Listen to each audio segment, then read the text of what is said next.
Deutsche Bank expects that in a few years, solar energy will be cheaper in 80% of the world.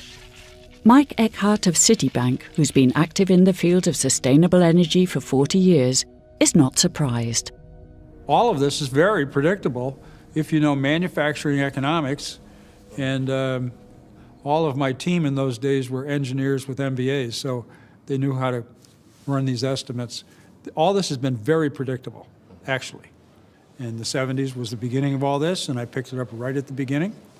But it's been driven really by the cost effectiveness of renewable energy, particularly renewable electricity, is what we're talking about.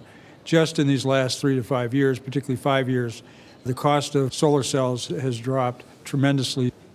Today, even though there are many incentives, many subsidies, many encouragements to use renewable energy, it's actually become cost competitive on its own, even without those. So it's good to have those, but this is a very big success happening right now.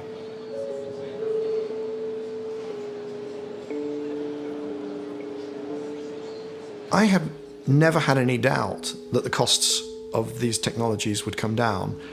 Early in my career, one of the things I learned to do was to calculate experience curves. The experience curve, the way it works is every time you double the cumulative experience in a particular activity, the costs come down by a roughly fixed amount. And I've calculated them in my career for many, many industries. Of course, in semiconductors, there's the famous Moore's law, which is the 50% reduction in every 18 months. But that's really a special case in an industry which is doubling volume so quickly and so consistently in terms of the number of microchips and that pervade everything around us. That continues to grow at such a rate that the doublings happen very quickly.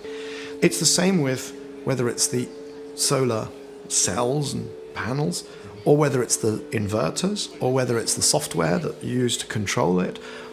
Also, the wind turbines. There's a lot of steel and concrete involved, and that doesn't go down in cost quite as fast, but all of the wind-specific components, all the software that manages it, the blades which are very specific, etc., that's all coming down in cost on these very consistent experience curves.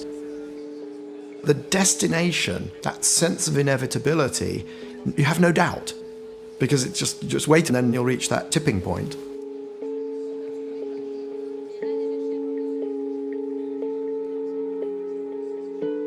Renewable energy is subject to manufacturing economics, where all products go down in cost the more you make, versus the competition, fossil fuels, are resource-oriented, not manufacturing, and the cost of resources goes up the more you use. And so you fundamentally have two curves that we're going to cross, and they've crossed in the last 5 years, in particular the last 3 years. And so I've had a smile on my face for 20 years, and I knew this was going to be a big winner. If you really got into the numbers, and I said, this is unstoppable. I saw this coming, and it's just fantastic to be here now and to see it happening.